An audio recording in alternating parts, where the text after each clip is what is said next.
Hello my friends, I now invite you to enjoy this classic Dr. Groovy lesson. Hey folks, Scott Grove peeking down here. I just didn't want to move the camera that much. Some more quick licks for you. Just nice quick lessons that'll help a lot of people. This here is kind of a country thing, southern rock thing. Throw some distortion on it. It's a great rock thing.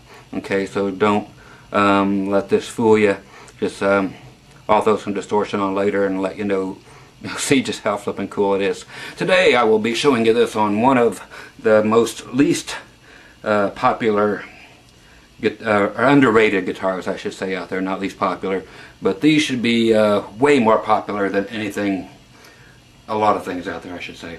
These, that's right, the G&L, ASAP, George Fullerton and Leo Fender. After Leo sold the company, you know, the two got together, and guess what they finally figured out after all this time? Number one, how to make much better guitars than the original Fenders, by far. Plus, number two, when they went to make tellies, that, yeah, sure, they can make a Strat out of them too, so that opened up a whole world of things. And number three, they realized, hey, strings don't have to go through a body of a guitar because it makes absolutely no difference at all in the tone. And no, it does not make any difference whether the strings go through the body.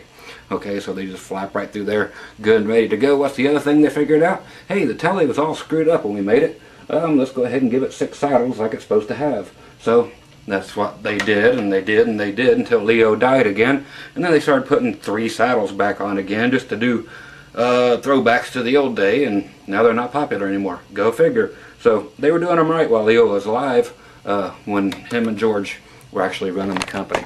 So anyway, enough with a little guitar history there and a little rant about what's supposed to be what. Anyway, these are going to be 7th licks in the key of D. These take place of B benders and G benders. Okay, so these will be the licks of, okay, this kind of thing. Okay, so that kind of thing where you normally can't get that without benders. Okay, the way to do these are very simple. I'll use a pick for right now just because I know most of you do. Okay, the simplest way to do this is to go right to the D source on the high E string with your pinky on the 10th fret and your ring finger on the 10th fret of the B string, and do simply, you're going to start with a pre-bend on the B string. So have a finger back here on the 8th fret of the B string to help you with the bend, not playing anything. Okay, so you're hitting the E string on the 10th fret, then you're going to hit the B string, which is already bent up a whole step. Release it. Okay, same thing, back a whole step. So you're now on the 8th and 8th fret, same thing exactly. Okay, now you're going to do the whole thing, move it down 1 fret, but we're moving to changing strings. We're going to put our ring finger on the 7th fret of the B string. And now we're just going to start with a pre-bend with your first finger on the 5th fret of the G string. So that would have been normally just a D major, but you're just going, so you're releasing what is bent up to D and releasing it down to C, so giving you your 7th. Then you can finish out the 7th chord by putting your ring finger or middle finger, yeah, that guy, right here on the 7th fret of the D string. Okay, so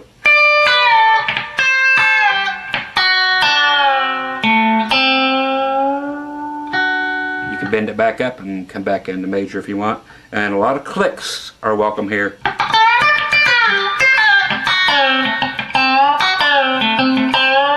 Okay, so whatever you want to do with flavor, but those are the main notes.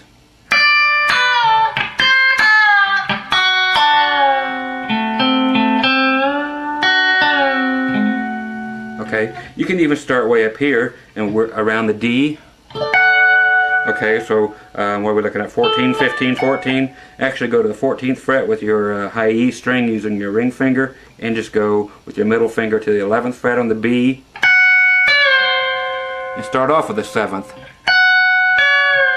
Start off with a pre-bend and let loose of it. Then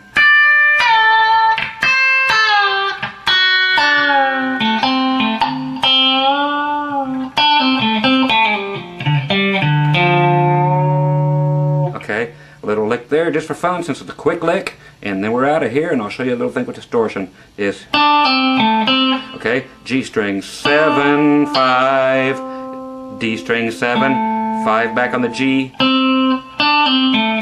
then 7, 5, 3 on the D, that's slide, pull off, then you're hitting the D note, which is the 5th fret of your A string,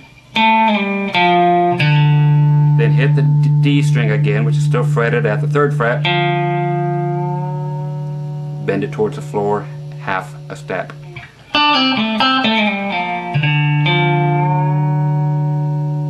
How's that for cool?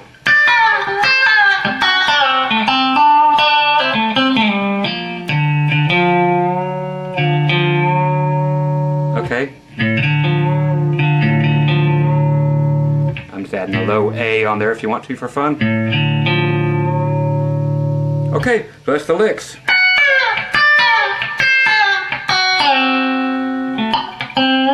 Okay, add a lot of clicks.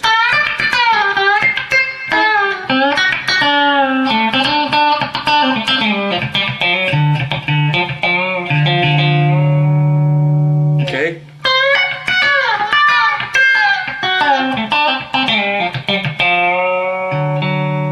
Okay, if you were to throw distortion on here, okay, same thing could work for you.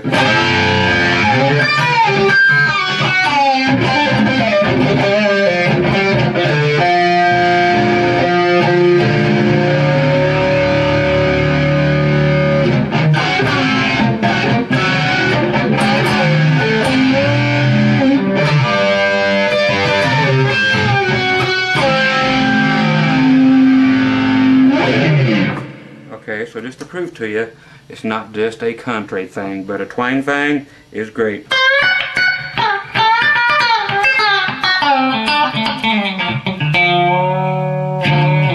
Okay, so there you go, another quick lick on the countryside. Well, that's one of the best sides to be on. Then again, throw on some distortion, throw on some crunch, throw on some stank on it, make it good. Do it on a good old G and L, ASAP, back in the good old days when they made them right. Before Leo died for the last time. Okay, so these were back when they were good. Skip the tribute stuff, get the real thing, okay? It's one of the most depreciative guitars around, so while they are on the downslide, get them now before people discover how truly cool these actually are and how much, oh God, how much better they are than all Fenders from all countries. Okay, take care. Scott Grove, bye-bye.